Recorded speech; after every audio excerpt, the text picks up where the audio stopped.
ओम शांति। भक्ति के अंधेरे में मरने के बाद क्या बनते हैं, अनेक मत, अनेक विचार, अनेक बातें सुनने को मिलती है।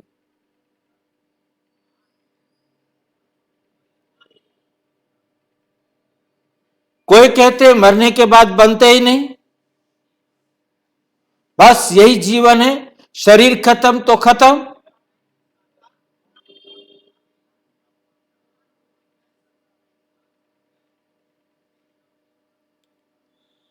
इसी के साथ जीवन खत्म हो जाता है। जन्म के साथ जीवन शुरू और जन्म खत्म होते ही जीवन भी खत्म। कुछ लोग कहते हैं 84 लाख योनियों में जाते हैं। 84 का गेड़ा कह देते हैं।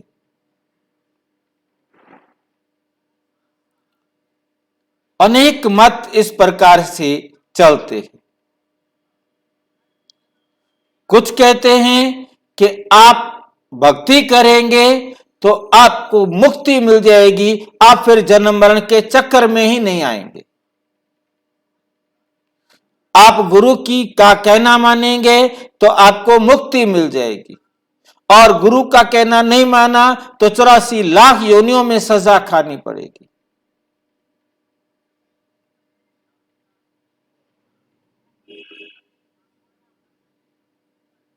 अलग अलग मत, जैसा जैसा जिसको आया उसने इसमें मॉडिफाई करके अपने तरीके से हमें समझा दिया।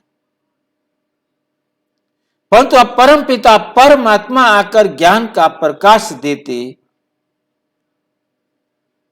बच्चे सबसे पहली बात समझनी है कि मरना क्या है और जन्मना क्या है। हम यहां देख रहे हैं कि आत्मा और शरीर दो चीजें हैं। एक है ये चलता हुआ ये शरीर जमा आत्मा, शरीर जमा आत्मा, तो ये बन जाता है चलता फिरता शरीर। क्या बन जाता है ये? चलता फिरता शरीर। हमें इस बात को बहुत ध्यान से समझना है। एक है ये मिट्टी का पुतला, इसमें जब आत्मा आती है तो चलता फिरता शरीर बनता है, जिसे जीवन कहते हैं। यह है मिट्टी का पुतला। जब इस जीव आत्मा में से, जब इस जीव आत्मा में से शरीर, इस जीव आत्मा में से आत्मा निकलती है तो ये मिट्टी का पुतला है। बिना आत्मा के जीव निर्जीव, और जब इस निर्जीव में आत्मा आती है तो ये कहलाता है जीव आत्मा। जीव आत्मा, जीव आत्मा अर्थात चलता फिरता शरीर। जब आत्मा शरीर में प्रवेश करती है तो जन्म, आत्मा जब शरीर को छोड़ती है तो मृत्यु। किसका जन्म और किसकी मृत्यु? शरीर का जन्म और शरीर की मृत्यु। आत्मा तो अजर अमर अविनाशी है। आत्मा शरीर रूपी वस्त्र को बदलती रहती है। ये बात हमें बहुत अच्छी तरह समझनी है कि आत्मा शरीर रूपी वस्त्र को बदलती रहती है। एक वस्त्र छोड़ती है और दूसरा वस्त्र पहन लेती है। एक वस्त्र छोड़ेगी और दूसरा धारण करेगी। ये बात हमें बहुत अच्छी तरह से समझनी है। अब जब आत्मा इस शरीर को छोड़ती है तो आज तक हम समझते थे कि वे 84 लाख जन्म लेती है या जन्म लेती ही नहीं। तो हमें सबसे पहले ये बात समझनी है कि वो जन्म लेती है या जन्म नहीं लेती है। हम समझते रहे कि 84 लाख योनियों में जाती है। आत्मा के अस्तित्व को जो नहीं मानते कि आत्मा होता ही नहीं है, उनके लिए मैं थोड़ी सी बात बताकर आगे चलूंगा कि आत्मा ने एक शरीर को छोड़ा और जाकर दूसरा शरीर ले लिया। आत्मा ने एक शरीर को छोड़ा और जाकर दूसरा शरीर ले लिया। आत्मा शरीर लेती है कर्मों के अनुसार। एक बच्चा अंधा क्यों पैदा हुआ, लंगड़ा क्यों पैदा हुआ, मंद बुद्धि क्यों पैदा हुआ, सड़क पर क्यों पैदा हुआ? उसके कार्मिक अकाउंट के हिसाब से। उसने अच्छे कर्म किए हैं या बुरे कर्म किए हैं, उनका सुख व दुख पाने के लिए।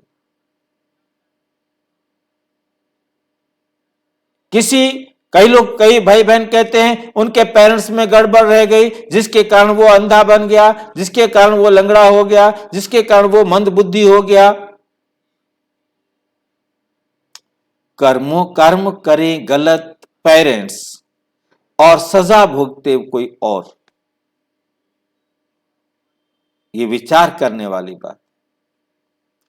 जो करेगा सो भरेगा, दूसरा नहीं।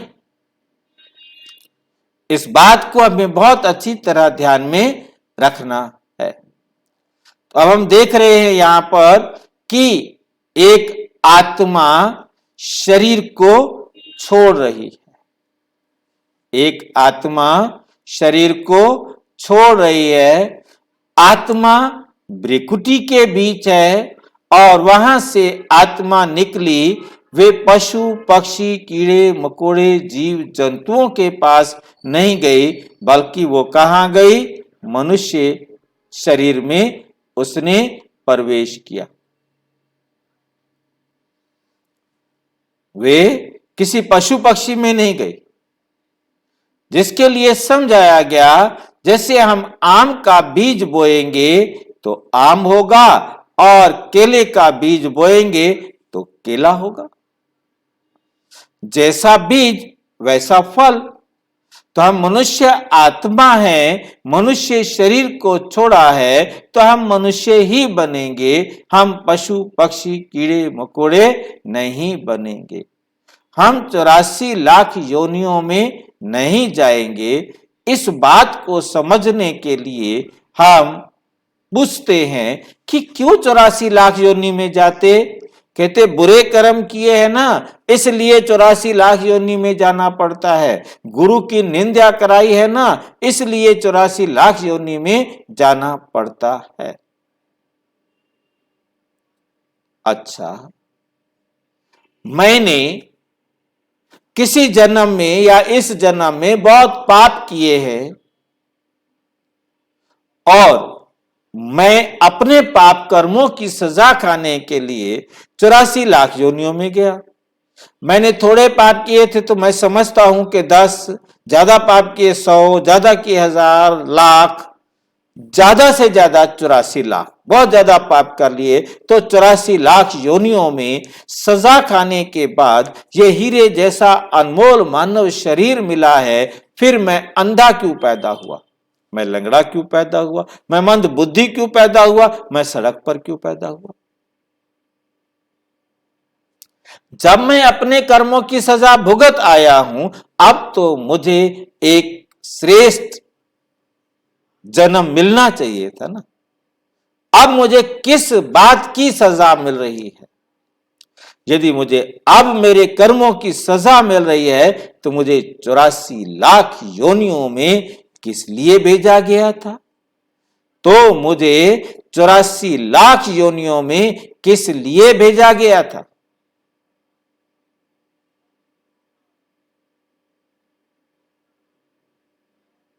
कहीं ना कहीं मिस्टेक है।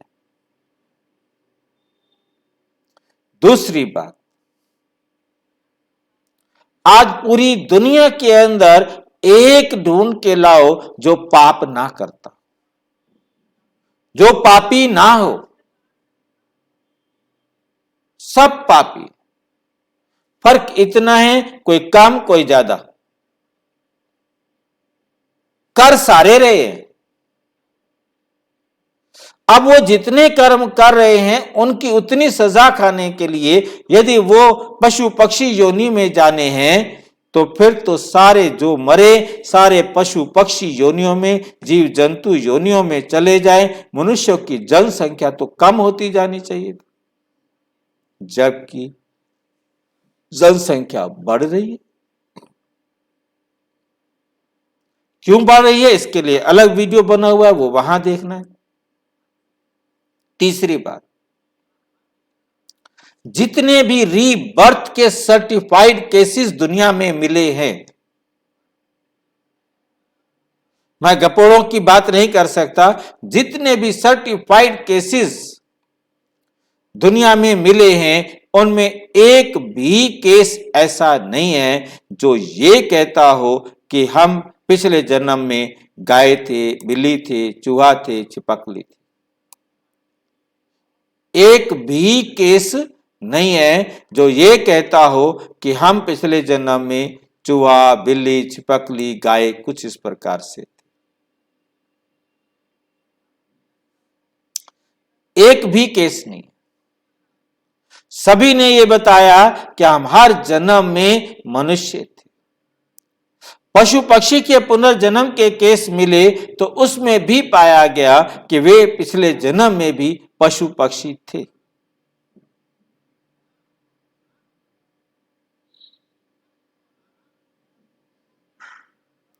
इसके साथ साथ इसी का एक सेकंड पार्ट, हिप्नोटाइज करना, जो आज एक साइंस है, एक जीवित साइंस है, प्रैक्टिकल है, जिसमें आत्मा को हिप्नोटाइज किया जाता है और उसे पिछले जन्मों में ले जाया जाता है। जितने भी केस स्टडी किए गए हैं, किसी ने भी कितने भी पीछे जन्मों में गए, 5, 10, 20, 25 जन्मों में पीछे तक गए, किसी भी जन्म में उन्होंने ये नहीं कहा कि हम इस जन्म में कुछ और है, कुत्ता है, गधा है, बिल्ली है, छिपकली है, चूहा है। हर जन्म में उन्होंने अपने आप को इंसान ही बताया।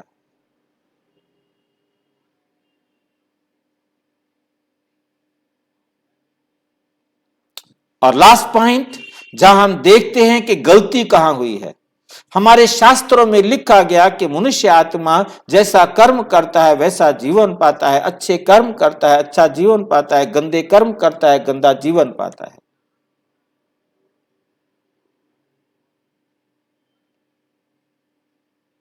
यहां तक सब ठीक बोलते हैं। अब गलती कहां होती है? वहां लिखना चाहिए था उनका जीवन कुत्ते जैसा, गधे जैसा, शेर जैसा, चूहे जैसा, खरगोश जैसा। क्योंकि आज हम देखते हैं है तो वो मनुष्य हमारे घर कोई फंक्शन है, हम भोजन की व्यवस्था कर रहे हैं, वहां उस भोजन को झूठे भोजन को लेने के लिए जहां कुत्ते खड़े हैं, उनके साथ इंसान भी खड़े हुए। भले उनका जन्म मनुष्य का है, परंतु उन्हें क्या चाहिए? वही भोजन चाहिए। उनका जीवन कुत्ते जैसा है इंसान, परंतु शेर की तरह दहाड़ता है। किसी की हिम्मत नहीं कि उनके सामने कोई बोल सके। वो बिना शराब पिए भी हो सकता है, शराब पी करके भी हो सकता है। सब डर जाते हैं, सहमे रहते है इंसान, परंतु सारी जिंदगी कुत्ते गधे की तरह बोझा ही ढोता रहता है, घोड़े की तरह बोझा ही ढोता रहता है, बैल की तरह बोझा ही ढोता रहता है। तो इस प्रकार से मतलब जीवन उसका उन जैसा होगा, परंतु वे बने ऐसा कोई जरूरी नहीं। हमें बहुत बहुत अच्छी तरह से समझना है इंसान, परंतु वो खरगोश की तरह, चूहे की तरह डरपोक जिंदगी जी रहा। अच्छा, तो अब समझ में आया होगा। लिखना चाहिए था कि उनका जीवन कुत्ते जैसा, गधे जैसा, खरगोश जैसा, परंतु उन्होंने क्या किया कि ये जैसा जैसा सबके साथ क्या लगा दिया। एक बार लिखो जैसे कुत्ता, गधा, शेर, गीदड़, तो अब हमें समझ में आया कि गलती कहां होती है। उन्होंने लिख दिया तुम कुत्ता बनेंगे, गधा बनेंगे, शेर बनेंगे, गीदड़ बनेंगे, तो हमने समझ लिया कि हम ये बनेंगे। परंतु अब परमात्मा आके समझाते, बच्चे तुम इस आधार से नहीं बनते, तुम इस प्रकार से नहीं बनते। तुम हर जन्म इंसान बनते हैं, एक जन्म पुरुष और एक जन्म स्त्री बनते हैं। कर्म अच्छे किए हैं, पुरुष बनेंगे तो भी सुख पाएंगे, स्त्री बनेंगे तो भी सुख पाएंगे। और यदि कर्म आपने खराब किए हैं, चाहे पुरुष बनेंगे चाहे स्त्री बनेंगे, दुख ही पाएंगे।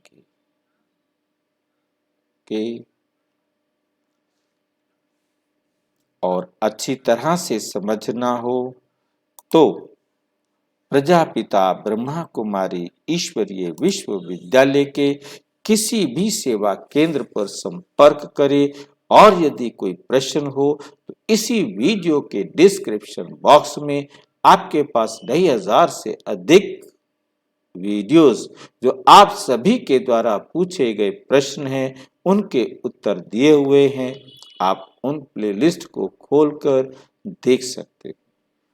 और कोई बात स्पष्ट नहीं हो रही और उसका प्रश्न का उत्तर वहां अवेलेबल नहीं है, तो आपका अधिकार भी है और ये सेवा में सहयोग भी है कि आप 9213106986 पर केवल टेलीग्राम करें। ओम शांति।